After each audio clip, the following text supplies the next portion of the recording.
और इस कोड को जब तक हटाएंगे नहीं तब तक उत्तर प्रदेश की स्थिति को ठीक करने में कठिनाई होगी।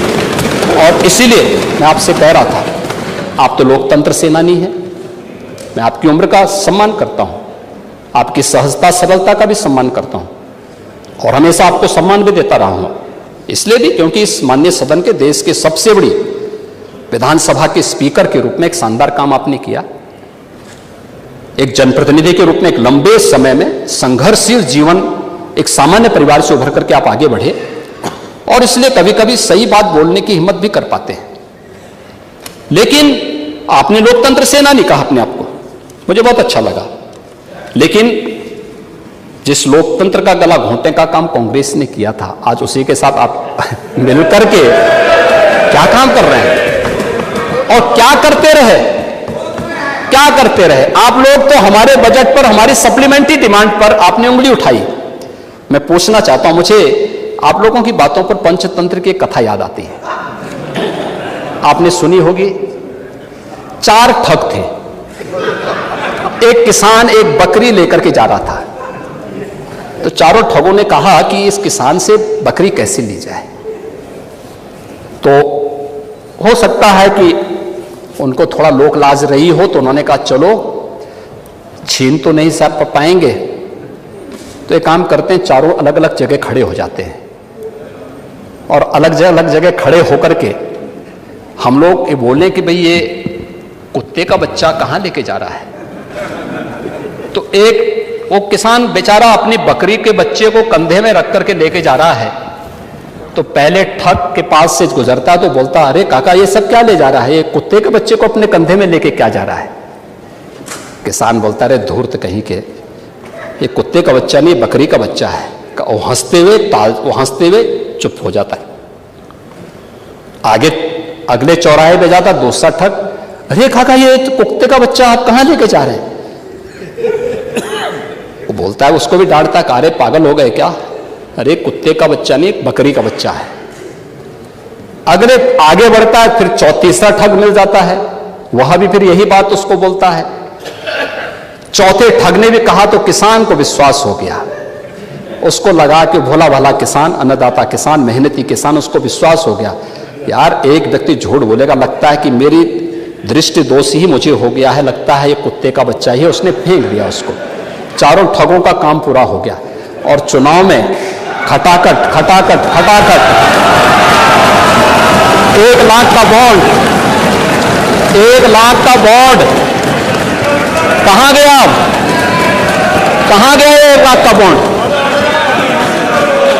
1 लाख का बॉन्ड। और मैं इसीलिए कह रहा हूं, शिवपाल जी भाग गए यहां से, लेकिन मैं कह सकता हूं खटाखट नहीं, 27 में सपा चट के लिए तैयारी रहेगी,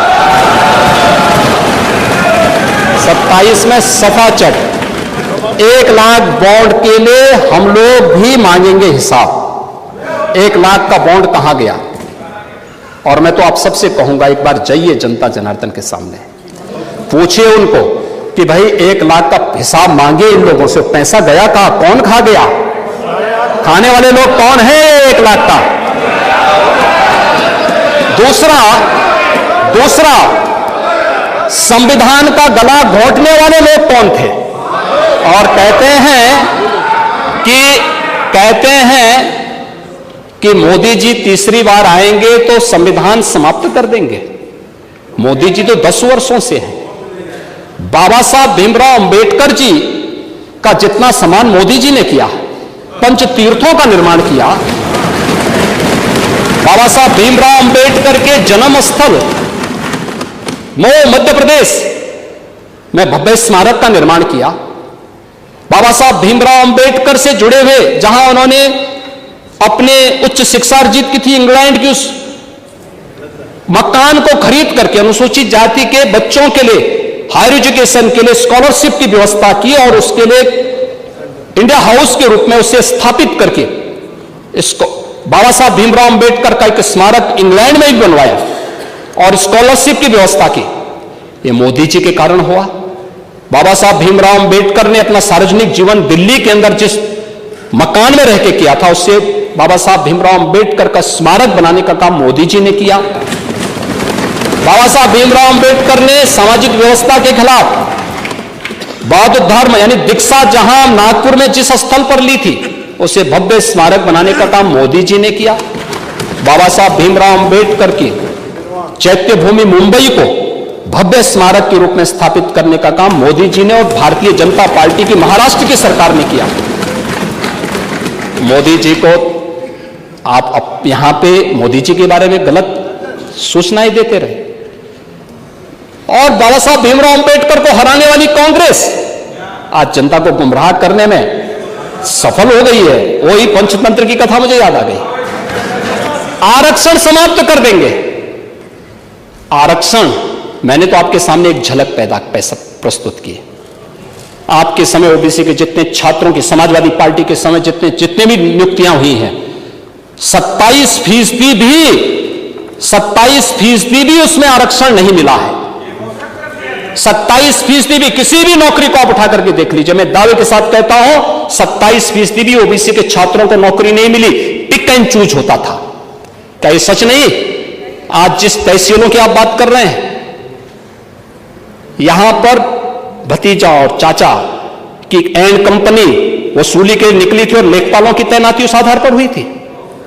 आज तो नहीं है। आज तो हमने 5500 लेखपालों की तैनाती दी है।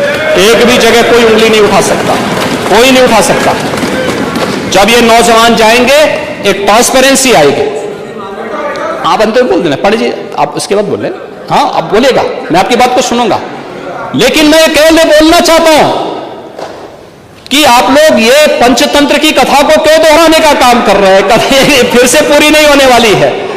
याद रखना, हमारी सरकार में मैंने लोक सेवा आयोग के आंकड़े आपको दिए हैं और मैं फिर दावा ठोक करके बोलता हूं, 27% नहीं, हमारी सरकार में जो तैनाती हुई, नियुक्तियां हुई हैं, किसी भी पद पर हुई हैं, SC, ST, OBC कि अगर आप नियुक्तियों की बात करते हैं, मैं कहता हूं ये 50% नहीं, 60% से अधिक नियुक्तियां प्रदेश के अंदर हुई हैं। 60% से अधिक नियुक्तियां हर एक स्तर पर हमने की हैं और ये सुनिश्चित किया है एक प्रदेश के किसी नौजवान के साथ धोखा नहीं होना चाहिए। धोखा कोई करेगा उसकी नौकरी को उसी दिन हम लोग लेने का काम करते हैं। जेल के अंदर पूरी निर्ममता के साथ उसको ठूसने में भी कोई कोताही नहीं बरतते।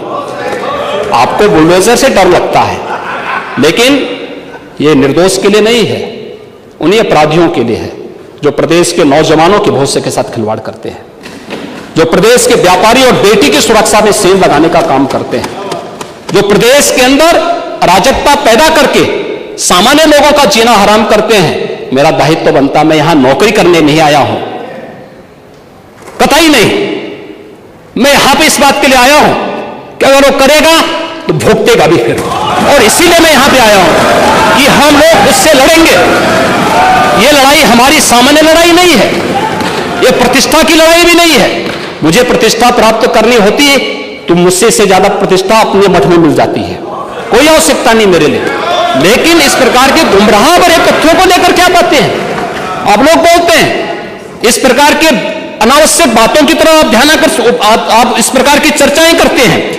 लेकिन मैं कहना चाहूंगा, और अंत में मैं केवल एक ही बात कहना चाहूंगा, एक काट की हंडिया बार बार नहीं चढ़ने वाली है, तो उसका समय पूरा हो गया, पूरा हो गया है, अब नहीं चलने वाला है। और इसीलिए हम लोग तो इस बात के पक्षधर हैं, और वह ये मैं फिर भी आपसे आप लोगों से कहूंगा, आपसे नहीं, आप तो बड़े बुजुर्ग हैं, वयोवृद्ध हैं, पूरे मैं दोनों पक्षों से कहूंगा कि पांडे जी जैसे लोगों को सम्मान मिलना ही चाहिए, क्योंकि वो पीढ़ी लगभग अपने ढलान की तरफ है और मुझे लगता है उन्हें हर प्रकार का सम्मान मिलना चाहिए। लेकिन हम लोग जो भी योजना बनाते हैं यह धरती पर पांव रख करके बनाते हैं, व्यवहारिक जगत का। मैं आपकी बात को इसलिए सुन रहा था, मैंने एक भी बार आपको डिस्टर्ब इसलिए नहीं किया क्योंकि मैं जानता था कि आप जमीन पर रह करके सारी बातों को यहां व्यवहारिक स्तर पर बोलते हैं। और इसीलिए मैं कहूंगा कि एक पांव, जो अटल जी ने कहा था, एक पांव धरती पर रखकर ही बावन भगवान ने आकाश पाताल को जीता था।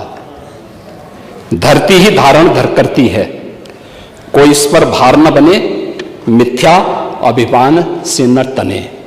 मुझे लगता है गलतफहमी नहीं होनी चाहिए समाजवादी पार्टी या कांग्रेस को कि वह बार बार खटाखट जैसी योजना के माध्यम से जनता को धोखा दे सकें।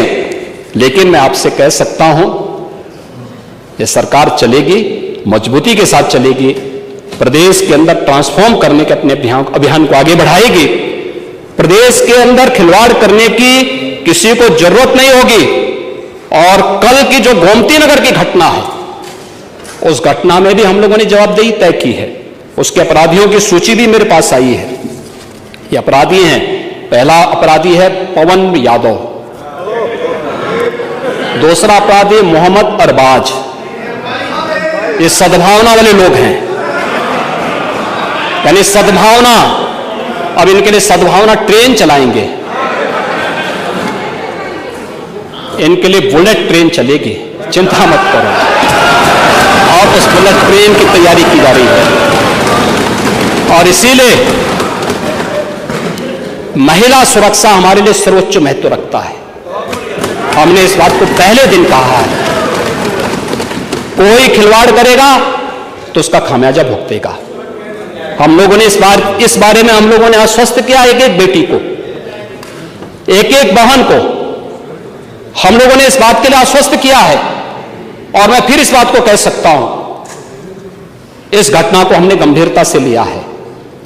और गंभीरता से लेने का परिणाम है, पूरी चौकी को सस्पेंड किया है, इंस्पेक्टर को सस्पेंड किया है, डिप्टी एसपी, एडिशनल एसपी और डीसीपी, इन सबको वहां से चेंज करके इनके खिलाफ भी कार्रवाई हमने प्रारंभ की है।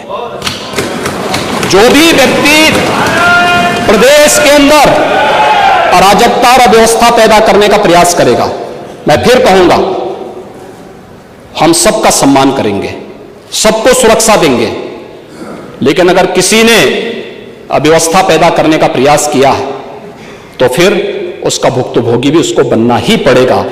मैं यही आपसे भी कहूंगा कि आप अपने लोगों को भी इसके लिए तैयार करेंगे कि वे कानून का पालन करने की दिशा में आगे बढ़ेंगे, तो मुझे लगता है कि यह अच्छी दिशा में आगे बढ़ पाएगा। सप्लीमेंट्री डिमांड पर आपने अपने बातों को यहां पर रखा, माननीय सदन में हमारे दलीय नेताओं ने अपनी बातों को यहां पर रखा।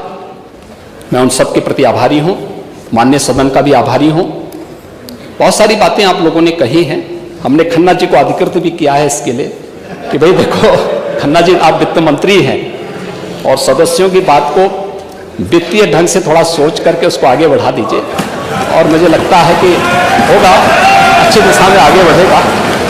लेकिन हमें चिंता इस बात की होती है कि सदस्यों के बारे में परसेप्शन गलत न जाए बाहर। मुझे लगता है कि इस चीज की भी हमें चिंता होती है।